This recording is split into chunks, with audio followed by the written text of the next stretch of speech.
Hello, athletes and fans of bodybuilding. Tarek Gindi with the Mr. Olympia. Today, we have the three-time Women's Physique Olympia champion, Sarah Villegas. Yes, she's dominant and she's here with us. Sarah, how are you?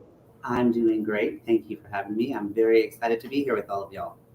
Sarah, because you won three times, I'm going to put you right in the middle. Hold on. Right here, we have Sarah right in the middle. Oh, no. Let me remove you. Okay, hold on. Sarah, you're right here. And also with us, one of my co-hosts for the day is Wendy Fortino. How are you, Wendy? I'm doing great. I'm ready to interview Sarah and the rest of the all-star cast here. Fantastic. Also with me, eight-time Miss Olympia, the legend herself, Linda Murray. What's up, y'all? Yes. So, Linda, I do a lot of these lives, and I introduce Chris Cormier, I introduce Bob Ciccariello and Flex Wheeler, and I usually call them legends just to fill their egos. But none of them have won an Olympia. I feel good right now that I have people that actually have won the Olympia with you and Sarah. Oh, yeah, that's right, because no one knows what it's like until you actually hold that title. So correct, yeah. I hope Chris and Flex are listening so they can sense my unhappiness when I do my lives with them. Also with us, the fit rock star, Isabel Terrell. Isabel, also with great questions. I love your questions, and I know you're going to have some of the best questions. How are you? I'm good. I'm so excited to be here. Love Sarah. I got a lot of things to say about her, so I'm excited for this conversation. Okay, I'm the first one, and I'm going to go straight to business. If somebody came up to me and asked me, who's the person in the IFBB Pro League, all the champions that hates losing more than anybody, I would say Sarah Villegas. She hates losing. She's right there with Michael Jordan. Michael Jordan probably punched the wall 74 times. I think Sarah Villegas would punch the wall about 74 times when she loses. Sarah Villegas does not like losing, and whoever places ahead of her becomes her enemy. She wants to win the Olympia. Sarah, are you the Michael Jordan of bodybuilding? That's never been asked that question before. It doesn't feel good, obviously, to lose. We all are very competitive, and especially in an individual sport, there's a different. I've actually participated in both like team sports and individual sports growing up. Like I did track and field, I did gymnastics, sports like that. And it is, and obviously bodybuilding is an individual sport. It's kind of a different dynamic because your biggest challenge is not only the other competitors, but against yourself as well. It doesn't feel good to lose. It feels good to win. And what feels better than all of that is just to put that challenge ahead of yourself and just accomplish it and always strive for it. Linda, I have people in bodybuilding that inspire me, and then I have people that don't inspire me. I like when Sarah Villegas goes on after she lost the Olympia and she goes, I'm more conditioned than your favorite bodybuilder. And next year I'm going to win. That kind of stuff inspires me. I like the aggressive, the warrior mentality. You won 8 Olympias. What do you think about Sarah's attitude? It inspires me. Yeah, it inspires me as well.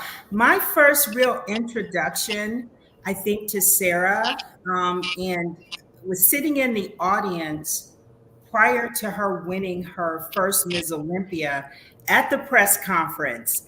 And I thought it was really gutsy and probably the most entertaining at that press conference because you really put the mic and you challenged Shanique. You said something and I was like, whoa, that was gutsy. So that was my first introduction and it told me a lot. She was serious, she was poised, and that was the highlight of the press conference. Yeah, I love her attitude. Sometimes we had Olympia battle with Chris Bumstead and Ramon Dino, and they looked like they were exchanging recipes, and I'm like, oh, forget about you guys. Yeah. Let me get Sarah and Natalia here and bring the hate. Wendy Fortino, you've been to the Olympia stage. It's the best of the best. Yep. What do you have to say about Sarah Villegas' tenacity? I'm going to win that. I'm better than your favorite bodybuilder. I'm going to destroy the Right. stage. I love that about her. Mhm. Well, let me just say that, a lot of people start the sport, and after their first show, I've heard so many, because I coach too, so I've heard so many people, I'm gonna be Miss Olympia. I'm gonna go win the Olympia. And I think that it's hard for people to really wrap their head around how big of a goal that is, and how rare and how such a small, minuscule percentage of people will ever even come close to that. And I think that when you see somebody like Sarah Viega, and the passion that she has for gaining that title and keeping that title, it really ascribes value to people who may not understand what a big deal it is. And so when she holds that title, and she has that just like, I am not giving this up, and this is like, life or death, it is intense. But to me, it just really reminds me of how big of a deal that is. I was actually just talking to Michael Henderson earlier from Wolfpack, and we were having a conversation, and he said, that that person who is in number one, that's who everybody knows. Like, nobody knows who number two is, multiple years from now, but everybody knows who that number one is. So it's a huge deal. And I think it's pretty impressive and inspiring when somebody shows you with their, energy, how big of a deal it is. Well, I'm going to piggyback on that because, it, especially you, Wendy, you've been an athlete, or you are an athlete, you've been to the Olympia. With you, Linda, being at the Olympia so many times, it kind of, that's what it takes. When you're at the Olympia, it's not just like a cakewalk. You have the best of the best athletes up there. And so, and everybody's fighting. Everybody's, you think you're working harder, there's somebody working harder than you. And so that really is what it takes, is you have to just always be like gunning it, foot on the gas. There's no, chance to let up or anything. So I think you have to have that attitude if you want to be successful and continue to be successful. And when you're at the top, that's where everybody looks. Okay, how do I beat Linda? How do I, beat who's winning number one? So it's just that much harder to kind of chase yourself in a way.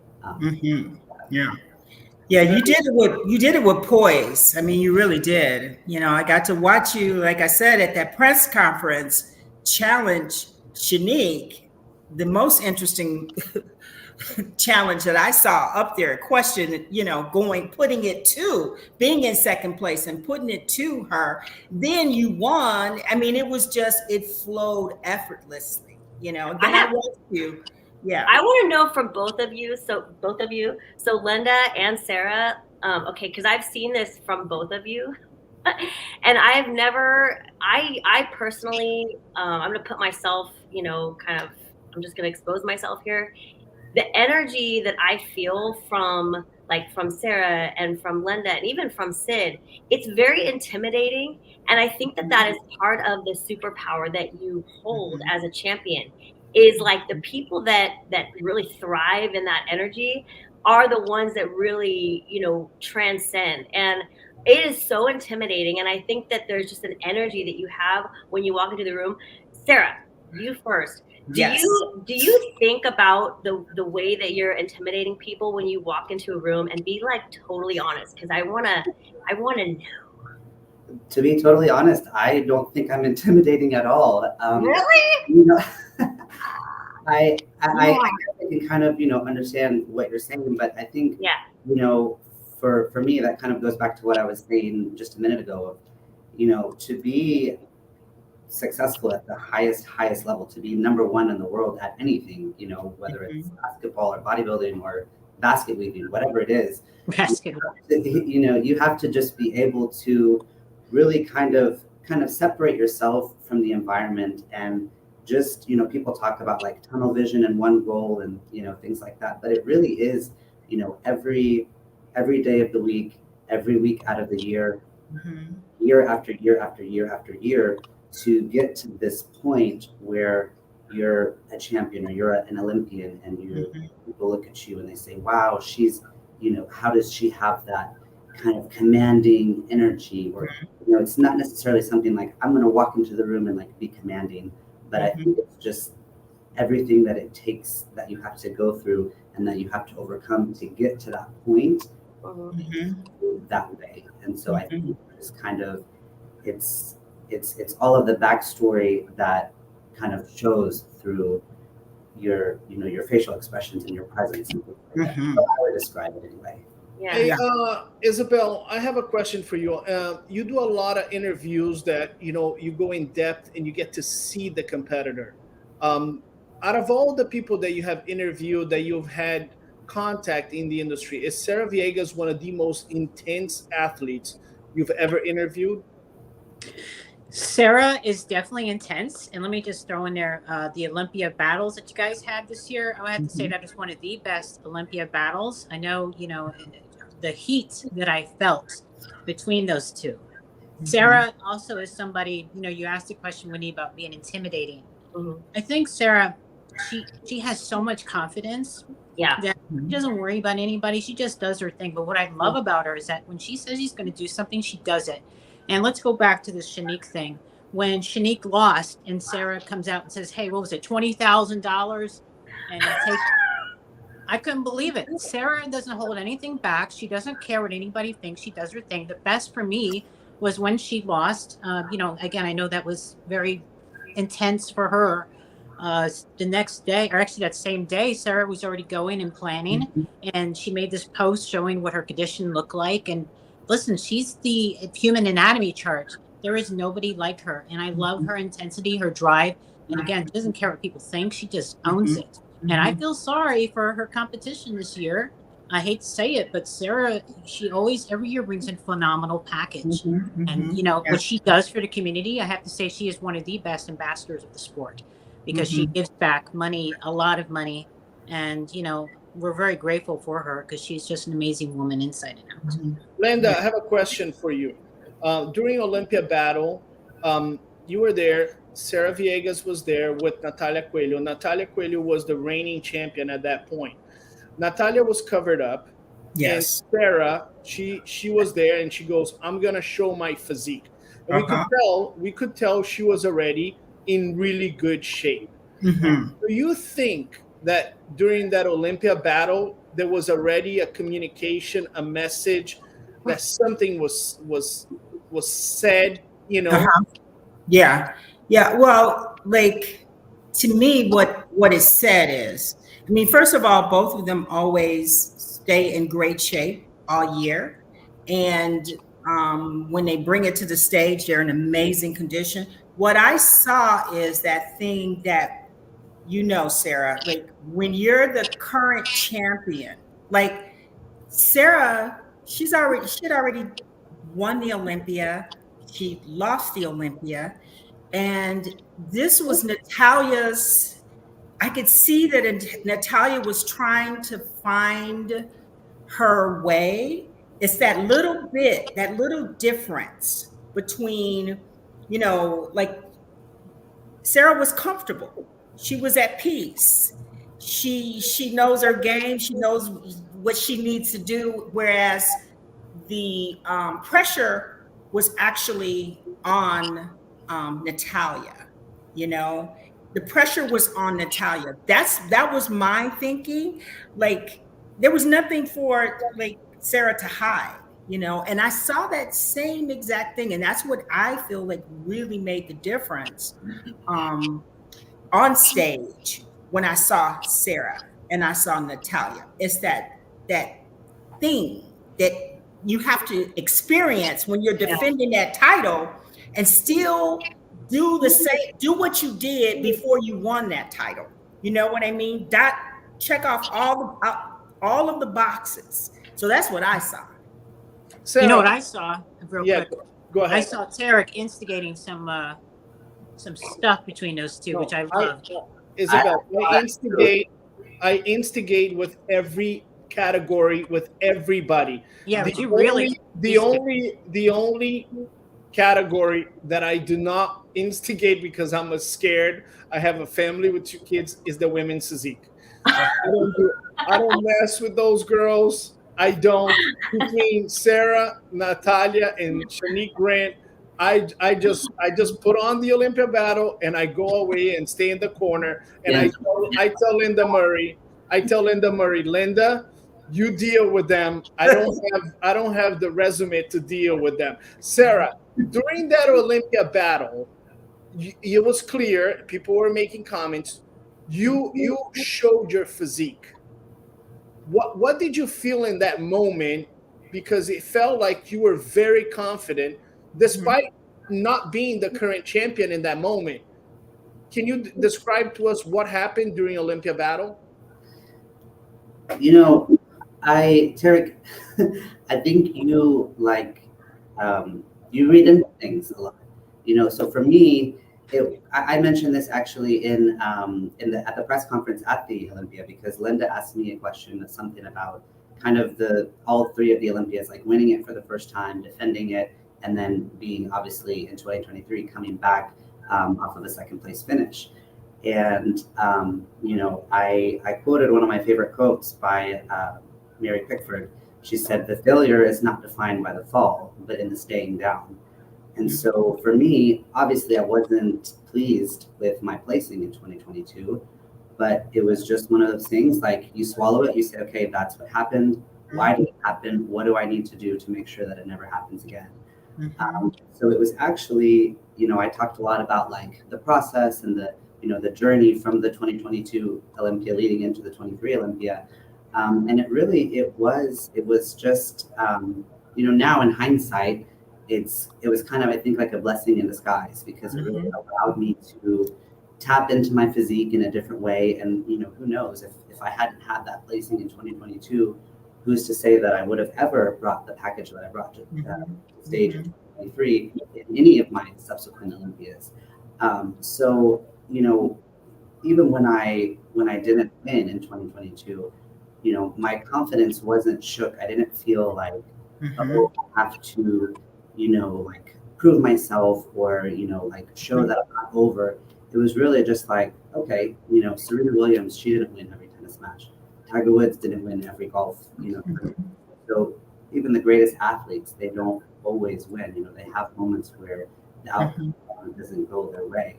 But that, you know, that's not what makes them so great. It's, you know, all of the pieces along the way within their story that makes them a great athlete.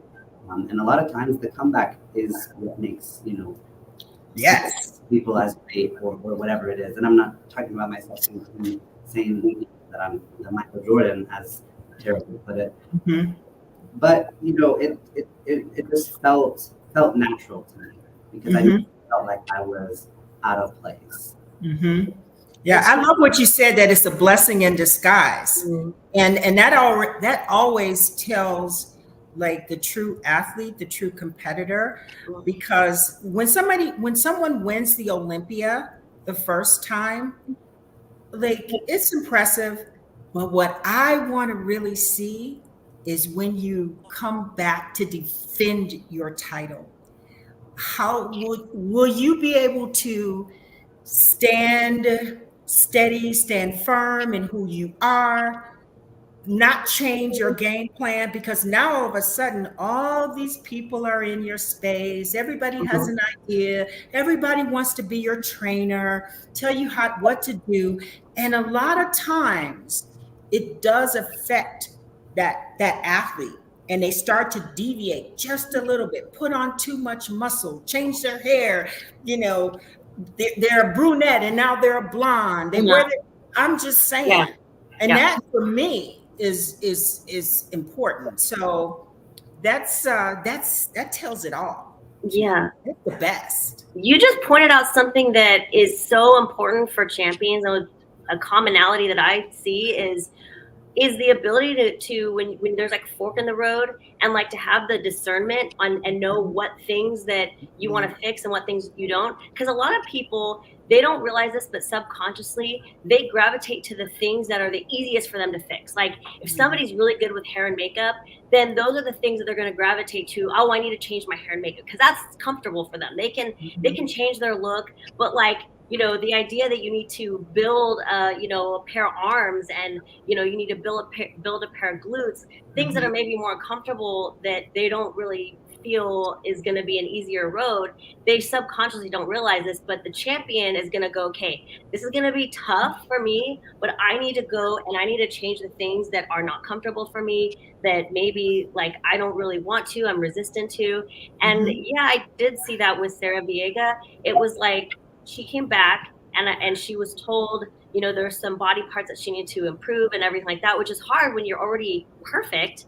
Your first instinct is probably to be like, well, whatever, like I'm perfect. I mean, who are you to tell me that I need it? But she came back and she literally, it looked like she built a whole new back. I mean, her glutes, they were already awesome, but they looked even better. And I mean, I guess that kind of trails into a question for you, Sarah, which is, what exactly were you told to improve? And then what did you do to improve those specific things? Because you definitely made huge improvements.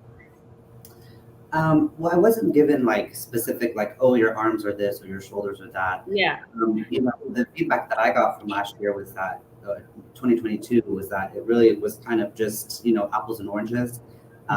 And from 2021 into 2022, Natalia made a lot of obvious, really, good improvements. So she came in much improved. And it kind of, again, from the feedback I got, was like a coin toss. But for me, it was kind of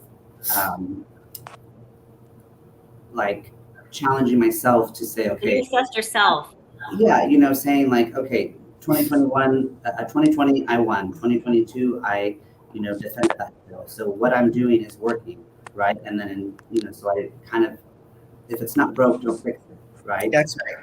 But sometimes you have to, take that, and just because it's not broke, maybe you look at it in a different light to see, okay, these are other areas that I need to polish it. Because when I take it out of the garage and I put it in the sunlight, I, can see things from different angles and be exposed to things that were always there and they weren't necessarily like, harming you, but you can, there's always room for improvement. So kind of like what you were saying about fixing the things that are easy. Okay, really saying, okay, well, my physique looks great. I've won 2 Olympias. How do I make it better? I'm perfect already, right? But really being critical of yourself and saying, okay, what is, just, you don't have weaknesses, okay, but if you had to pick a weakness, what would it be?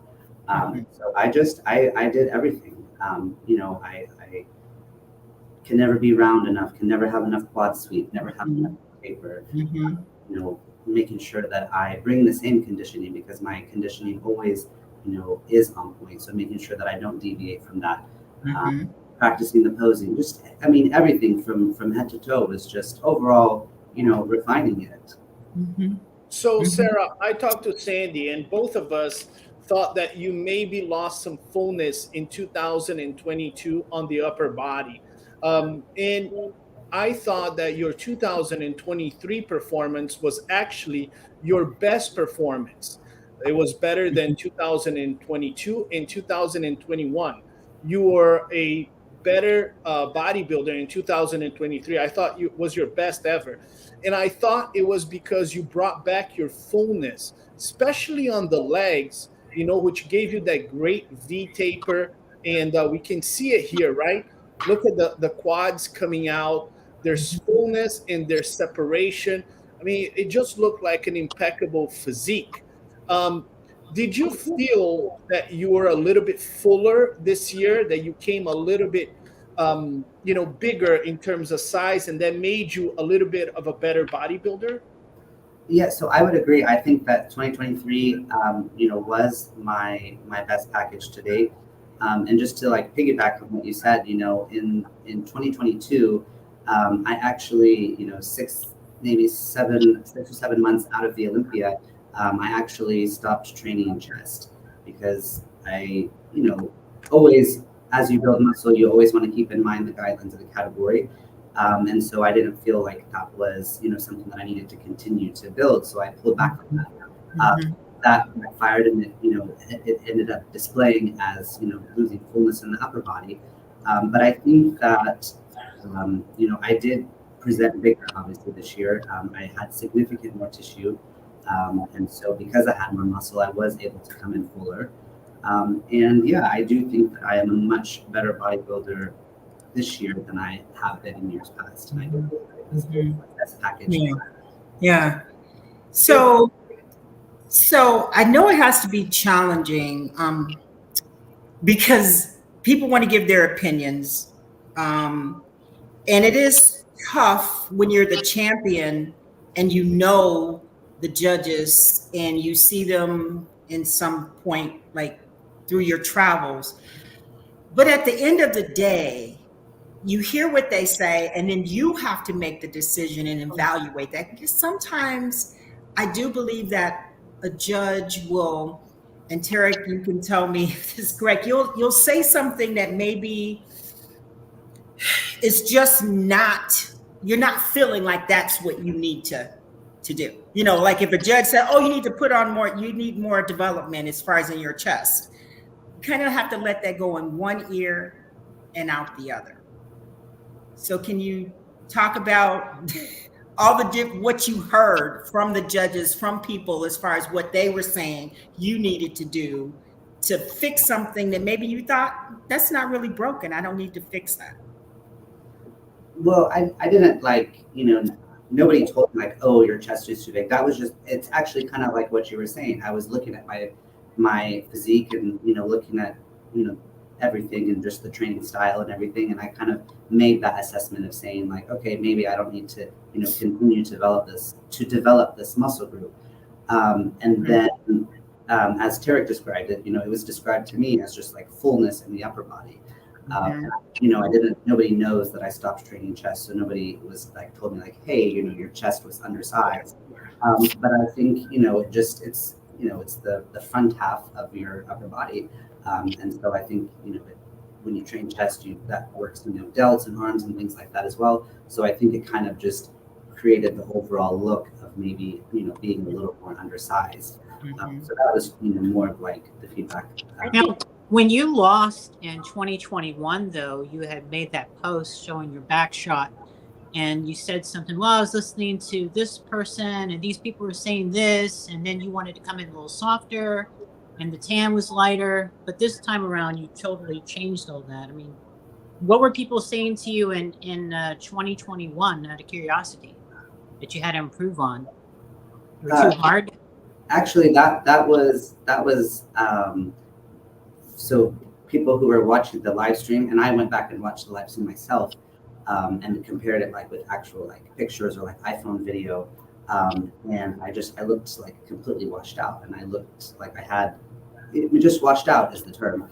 So I didn't like get any like feedback from judges that said like, oh, you were too soft, or you need to be harder, or anything about my conditioning. That was mainly just for, I guess, addressed at like spectators who were saying, yeah, she was off, she looked this or that, just to, display that that's something that I will never be off on. Right. I have one question for you, then I'm gonna get back to everybody. But one thing I was really curious about. So 2018, was that your first Olympia? And if it was, you came in 10th place, and obviously the next year you came in second. When did you know that you wanted to be Miss Olympia? When did it hit you? It's like, I know you're very passionate about the sport, and again, when you put your mind to something, you're like 200% in. There's no stopping you. So when did you know? When was that moment that you're like, you know what? I think I could be Miss Olympia. I will be Miss Olympia. When did that hit you?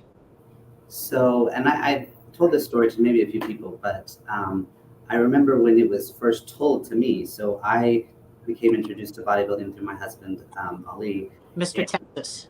Yes, that's right. 2 times. And we were just like sitting on the couch getting ready for a workout one day. And he just looked over at me and he said, you have the potential to be Miss Olympia one day.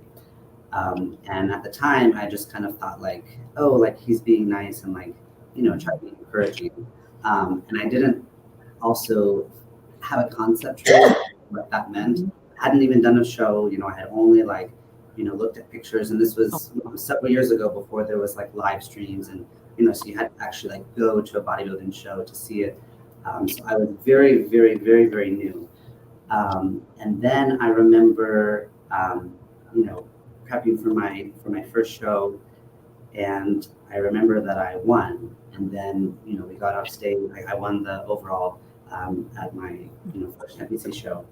And we get off stage and we're talking about it, and he was like, okay, so now we got to put a plan together for nationals, this and that. And I remember then, I specifically remember like during that prep, I was telling myself, you're not like training for nationals, you're training for the Olympia, because I didn't want to do nationals. I waited a year between that. I didn't want to do nationals until I knew I was, ready to earn my pro card. And I didn't want to do a pro show until I knew that I was ready to be on the Olympia stage. So for me, and it might sound like silly, or people think like, oh, you're kind of like being poetic or this or that. But really, for me, it was like, this show prep is the start of my Olympia prep. Obviously, that's Great. It doesn't sound silly because you've won the Olympia, so it's totally not silly. Yeah. Yeah, and You know what? We cool. I don't know if Tara can find this or not, but I don't know if many people have seen your before pictures. I mean, you're like a little itty thing. I know. I was looking at your. impressive. Yeah, you posted something not too long ago where you were doing exercises like 11 years ago. Yeah, I I was mean, like, I what? was a couple of months, and I mean, I was very thin, and I built everything. We had to start from somewhere, but it's just Something that really stands out to me about what you were saying, because I mean, we've kind of been poking at you a little bit about like, what have people told you to improve, and how have you? And one thing I noticed about your answers is, it sounds to me like, and this is, I think, probably the one of the reasons why you are 3-time Miss Olympia, is part of being as good as you are is you're really an artist. Right? You're part of it is there's a talent and there's a skill to see things that other people don't see, including judges, including, people who are literally judging you and maybe have an outside perspective. It's like, to get to that level, it's having that discernment to take information in, to be able to assess yourself, be an artist, and get to work and grind out what in your mind. You see a clear vision, and that's probably Linda for you too. You've got lots of information coming in, and there's a talent and there's a skill that comes with being able to hit the grindstone and know like that what vision you're going for, regardless of whatever. Does that kind of along the lines of what where you're going with all that? Yeah, and to kind of piggyback on what Linda said earlier, being able to listen and like receive all of the feedback, and then being able to, like you said, filter through, what is the good critiques, what is the bad meaning like, what do I think is relevant and what do I think is not relevant. And also, like what you said, is always picking the flaws that maybe you're just really, really good at hiding. It's all about posing and presentation. So just always continually improving those to where it's like, okay, I don't have to hide it anymore. Just being, more than anything, is having the eye, and then having that consistency of being able to always, going and going and going to be able to improve and never stop, chasing. Sarah, I had a conversation with your coach, Ali, and we were driving to the gym for Olympia Battle, and he said, and he was very, very cerebral when he says, Tarek, Natalia improved in some areas. I give her credit. She came back a lot better. And Sarah, she, we could have done this better. We could have done this better, but we're going to fix this, and we are going to be a lot better in this Olympia. And I already had met Ali, and I had already great respect for him. But when he was talking about the performance and what he needed to do as a coach, he sounded very, very, how can I say, realistic, very cerebral. He had a mission. He knew exactly where he was going. And in the end, after the Olympia, I saw him backstage, and he was happy. But he told me the job was done.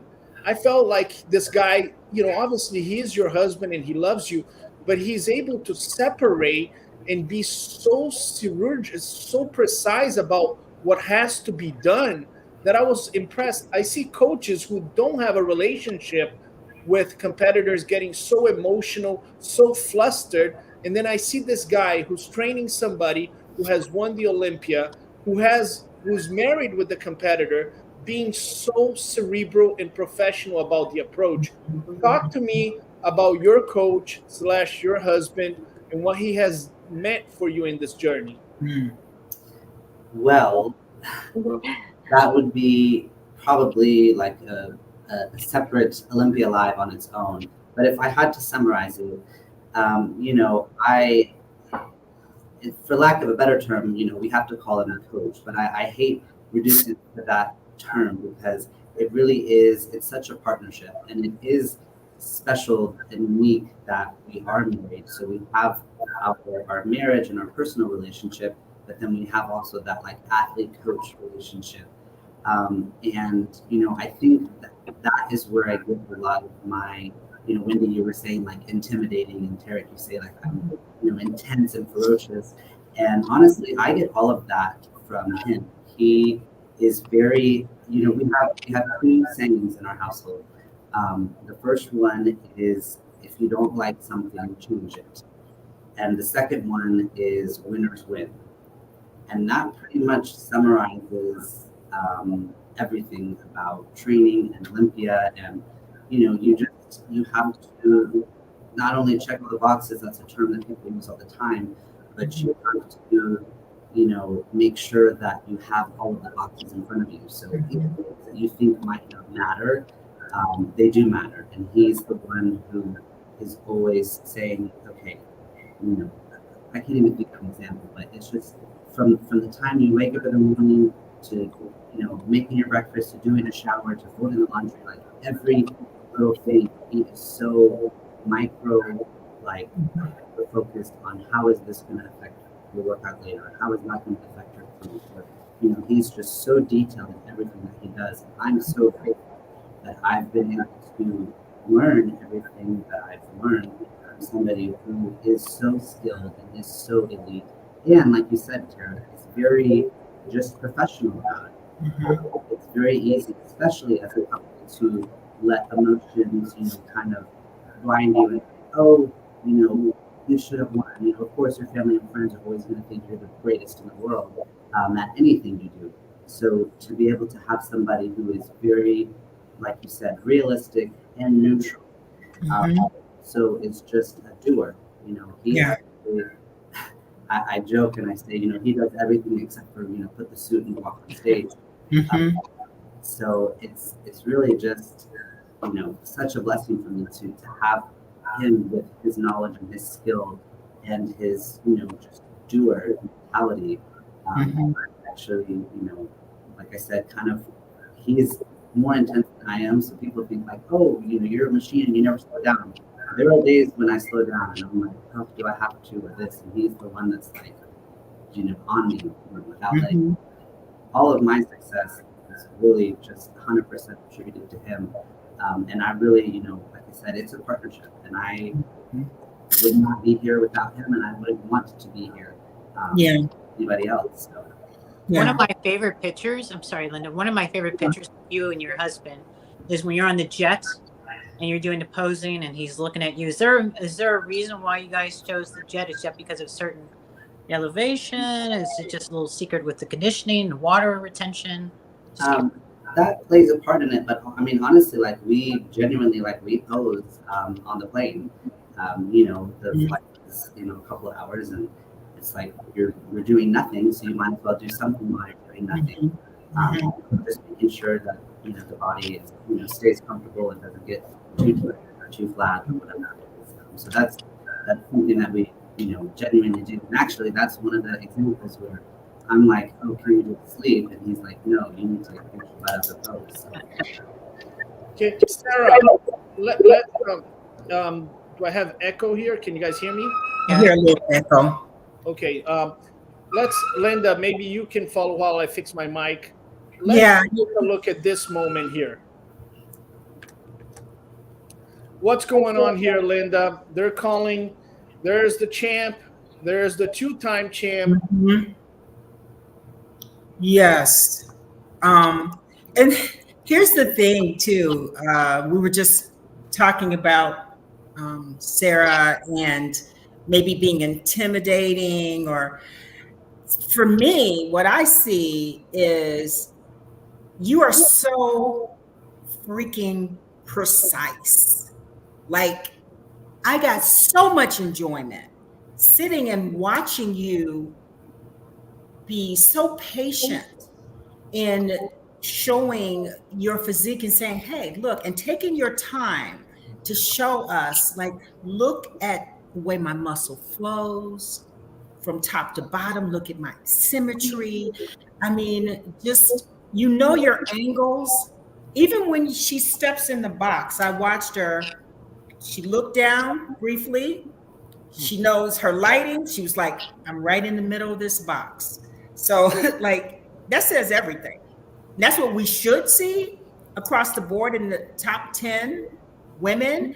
But you're just so on point, and that confidence may appear to be like arrogance, or she knows, so that is just so impressive. Well, thank you, Linda. I like the word that you used. The word is precise, and that's actually, I think that describes it very well, because that's, in my mind, what I'm going for is, like, precision, everything down to the minute, down to the gram, down to the ounce, whatever it is, and again, more than anybody at that level, you have to be precise with head to toe, front to back, everything has to just be. And even here, look at you. Look at her right here. She was the last one to go in that pose. Now, I know, Tarek, you have a lot of comments on when you're schooling the NPC athletes. This is a different story, because she is the champion, and this is the Olympia, but she is the last one, and she takes her time. She's not letting Natalia, moving fast, just on point. That says a lot, and we're all waiting. So let's watch here and see here. Isabel and Wendy, did you know Sarah was going to win this after prejudging? Absolutely. I think that the women's physique category and the men's classic physique, for me, were the two most exciting categories of the whole Olympia. You have, Chris Bumstead, and you have Dino, and you have Natalia Coelho and Sarah Villegas. And it's like, for me, Natalia and Sarah make the women's physique category so exciting for me, because they're both so spectacular. I honestly didn't know what was going to happen, but that to me is what makes it so exciting for the fans. And I think they bring a show that sometimes you forget that it's a competition, and that we're dealing with real people with real emotions and real outcomes. Because, like, from a fan perspective, Natalia and Sarah bring such an exciting element to the whole Olympia. Like, same with Chris and Dino. And then, you have to take a step back and go, these are real people, So I didn't know, but I knew that it was going to be exciting. I just knew it was going to be just something else. I think for me, my top 3 Olympia wins, my favorites were Sarah, obviously, because again, as soon as she walked on that stage of prejudging, I knew this girl, she's in it. She's got it. Her confidence level is like no other. Her conditioning is like no other. I mean, listen, she's got better conditioning, as many know, than most pro men bodybuilders. Yeah, that's true. Yeah. Without question. That's my, true. My second was Ryan Terry, and then my third was Derek Lunsford, my favorite wins. But yeah, Sarah is in a whole nother league of her own. Yeah, totally. Yeah, and just talking about your husband, and he, like, I see partners sometimes where they hurt the athlete, and I'm sure, like, after the loss the first time, like, I just visualize him being a professional, having, he's a businessman. So I didn't see at any point where you guys just had your conversation. He was like, it's all good. We got a year, we'll be back. And I saw that in him at the battle. when we were prior to when you guys were actually, I believe it was Dennis James, and it was the two of you. And I looked over at your husband because I'm always looking also at the partner and the coach. And sometimes coaches, husbands, they ruin athletes. So I have to say that about him. Well, I'm curious, Linda, who's ruined the athletes of relationships you've seen? Oh boy. Oh, I have a ton I can tell you. Well, let me say this about Linda. Linda is a social intelligence genius. She has like literally a sixth sense that nobody else has. She picks up on energies like I've never seen anyone before. Yeah. She assesses a situation like I've never seen anyone. So everyone know that Linda knows what's going on. You may not even know what's going on, but she does. She's also an instigator too, as well. Like her. Linda, yes. walk me through the facial expressions here of these two competitors going in final moment of prejudging.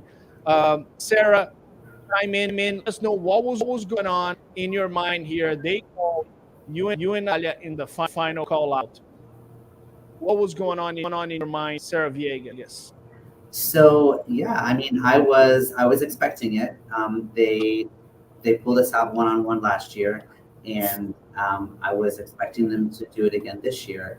And I was actually glad that they did it because, you know, like what we talked about, I wasn't obviously pleased with the placing in 2022. And so I told myself, I'm going to make sure I do everything to where that never happens again. And I knew what had gone into the year prior, the whole, you know, everything, the dieting, the prep, the training, the off season, just everything.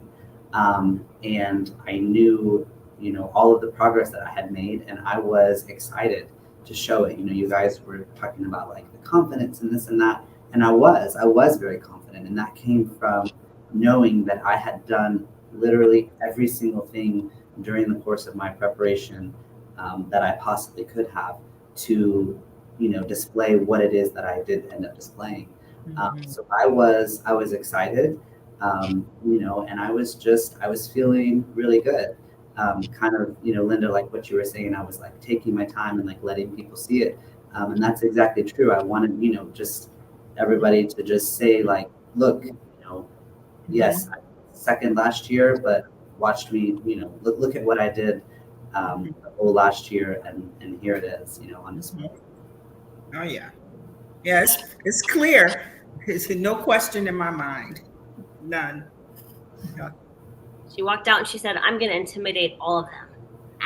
I gotta ask Sarah, what do you think? I believe that it's like when you practice and rehearse and you do it without the mirror and you know what it feels like, when you walk out on stage, it's like no one, the rest of the competitors are not there.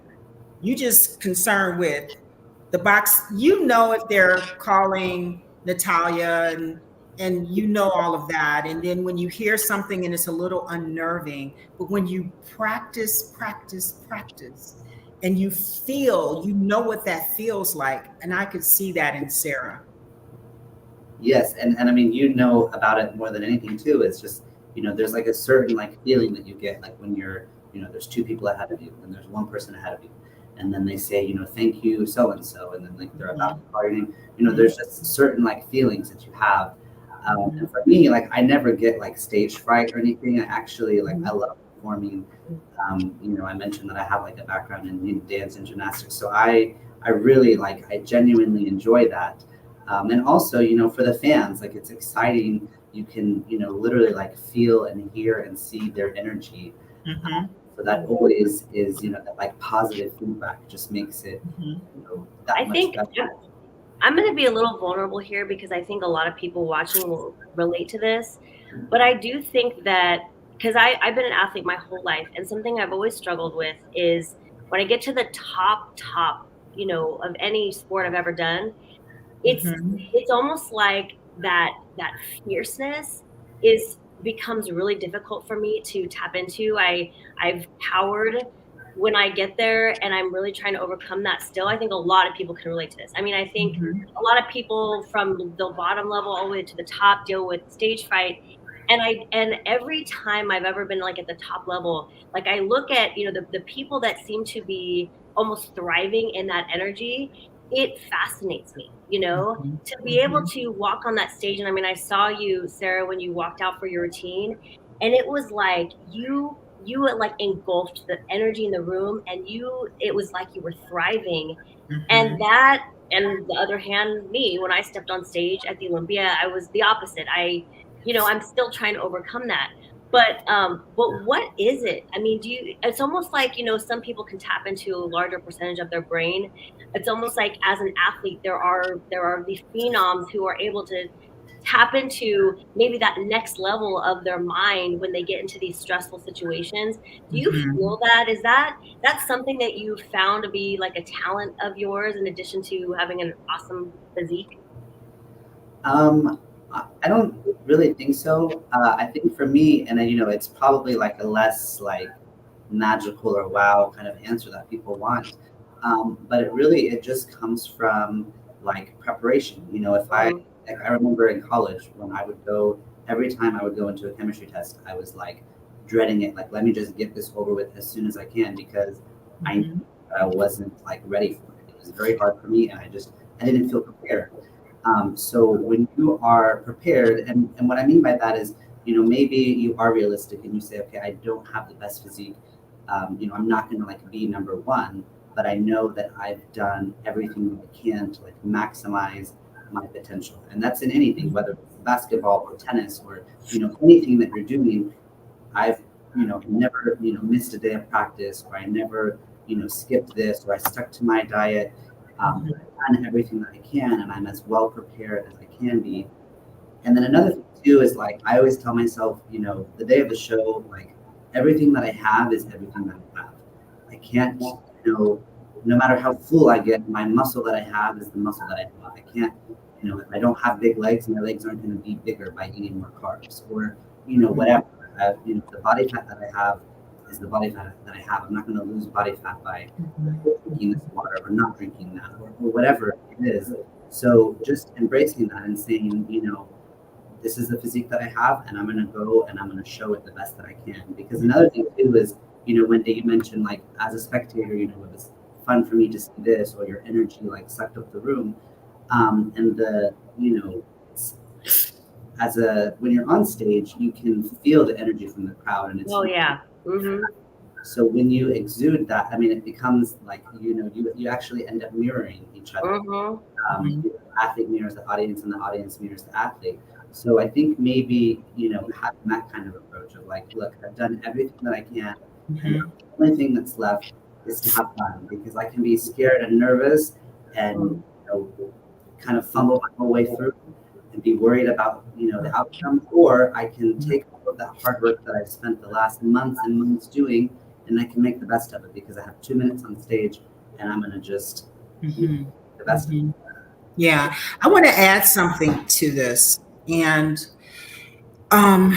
you know, you do the training, the diet, you practice the posing, the mandatories, your routine. What people are missing is the importance of quieting your mind.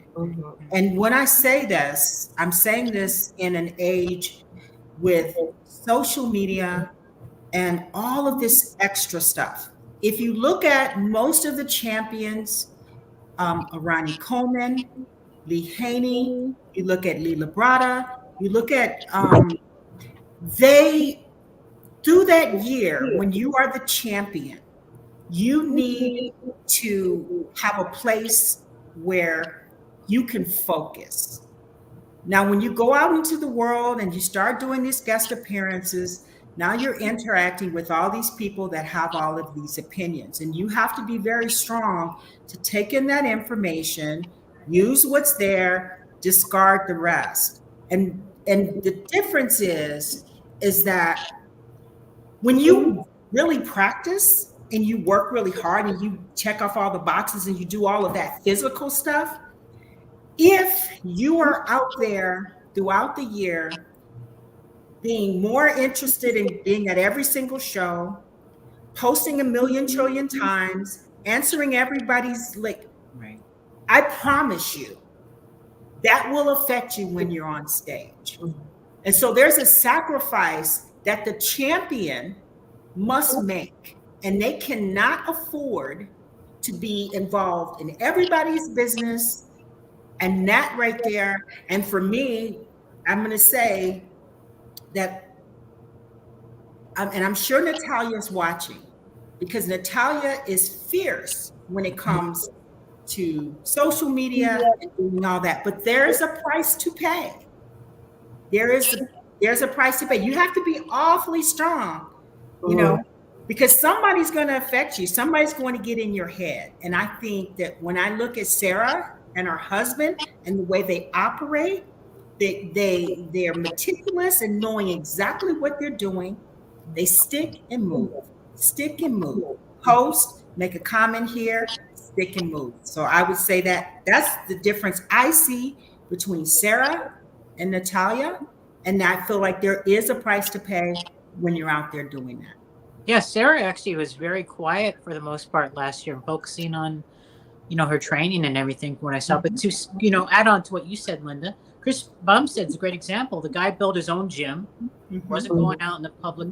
He's doing his own thing and having fun. And look what happened. He got his title back, or yeah. not, if you know what I mean. Yeah. Oh, yeah.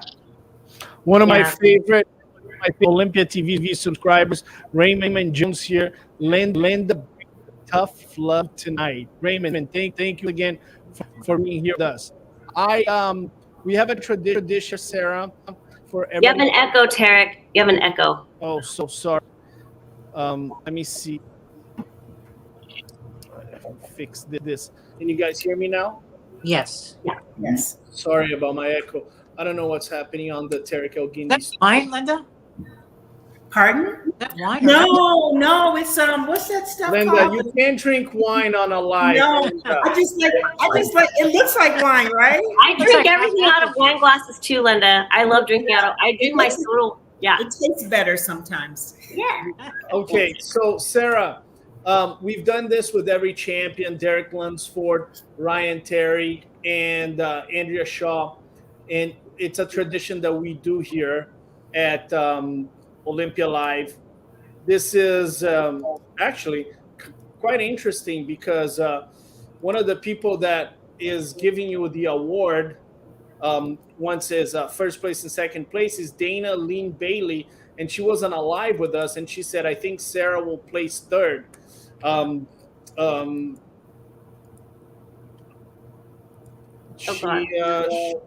She said on a live, I think Sarah will place third. So Sarah, here we go. You and Natalia in the center. Let me have the audio. Presenting the second place award, representing Wings of Strength, Miss Alex Sacasa, Vice President of U.S. Operations for Wings of Strength and promoter of the Rising Phoenix.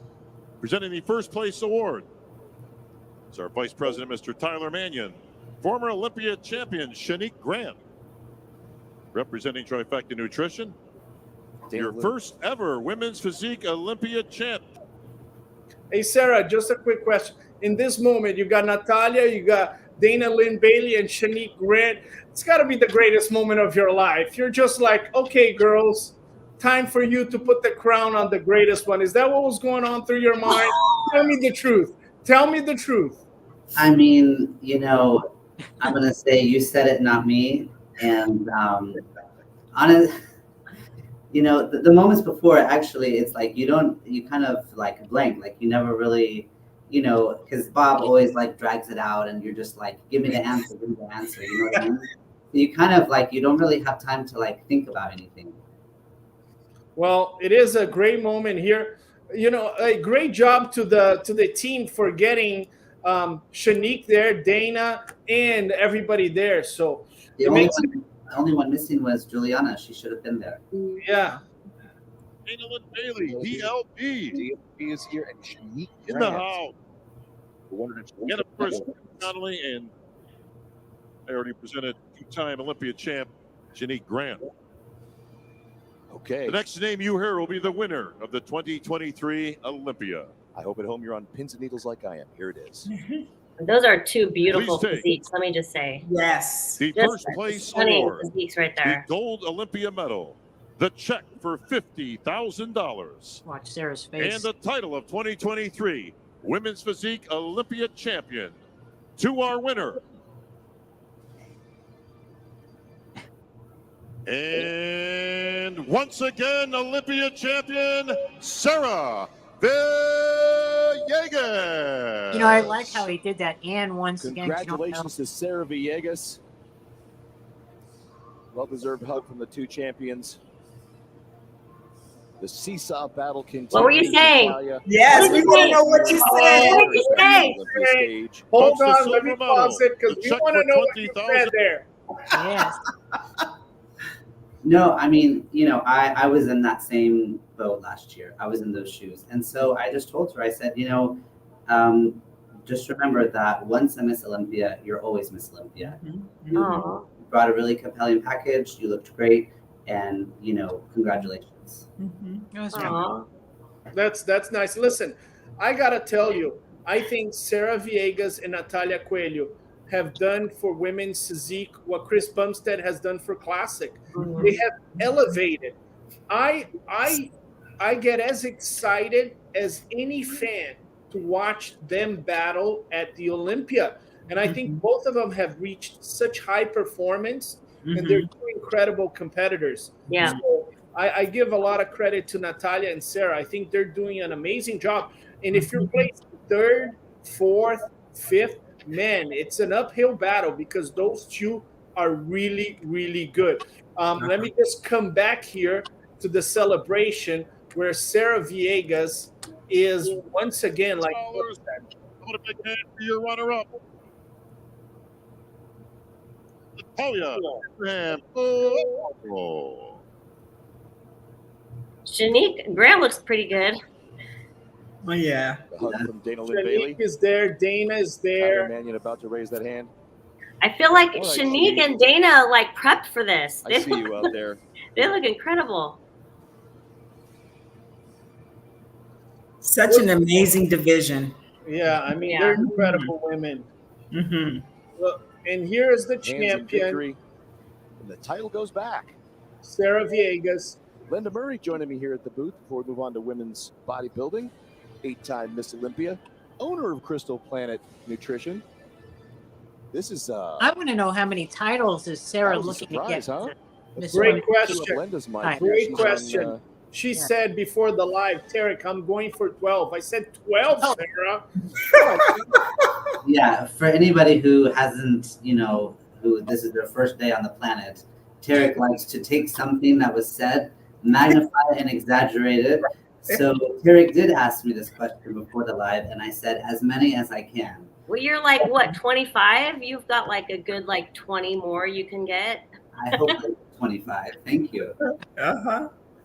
Well, you can't be that far off from You that. have a birthday coming up, February, I right? do, and you as well. Yes. Yes. I'm February 2. I'm February 15th. Uh-oh. Okay, the day Yeah. after Valentine's Day. Yes, February 15th. I'm going to be 45 years old. Uh-huh. Oh, you're so young. Oh, You're still, baby. you're youngin' still. Yeah, Jim Mannion's birthday is February, I believe, 17th, and he'll be 80 years of age. Wow. What about Wow. you, Linda? Linda, how about you? When is your birthday? What day? The 22nd of February. What about you, Sarah? Mine is the 18th. 18th. Very good. So I'm 15. Wow. President Jim Mannion is 17th. Sarah is 18, and Linda Murray is the 22nd. You Yes. guys are all getting jib jabs from me. That's what I do to all my favorite people. I love Yes. it. February is a great month. Yeah. Ladies and gentlemen, I call Sarah Villegas the Michael Jordan of bodybuilding, and I'm always going to call her that, whether she likes it or not. And the reason I call her that is because I am inspired by Michael Jordan. There's a Netflix documentary called The Last Dance, where Michael Jordan describes his career as hating to lose to the Detroit Pistons. He said, I hated losing to the Detroit Pistons, and that's what made me better. I connect Sarah Villegas' mentality with Michael Jordan. I know she hates losing, and her physique in 2023 demonstrated that sometimes losing the title might make you even better. She's now three-time women's Physique Olympia champion. Great merit to her and her husband and coach Ali. Sarah Villegas, I give you the final word of this live. Millions of young ladies dream one day to be an Olympia champion. What is your word to all of them that dream one day to carry that title? It's pretty similar to what you hear a lot of people say, is just go for it. And when you go for it, you have to not only believe in yourself, but you have to believe in yourself to the extent to where you have to be on your own path that's guided by your own light. You can't look to others for light. You have to carve the path yourself. And if you are willing to do that, willing to carve it and not go on somebody else's path, then you will be able to accomplish things that you never thought, even in yourself, that you could do. It really is just a matter of doing the work, putting the time in, being patient, being persistent, being relentless, like what you're talking about, having that ferocity, that drive, and just never letting go of that. You have to just dig that path for yourself and then follow it. Great words from the three-time Olympia Physique champion. She's going to be back on stage in Las Vegas, Nevada at the 2024 Mr. Olympia. My name is Tarek Elgindi with the legend herself, Linda Murray, with my co-host, Wendy Fortino, Isabel Terrell, and the three-time Women's Physique champion, Sarah Villegas. We'll see you next week for another Olympia Live. Ladies and gentlemen,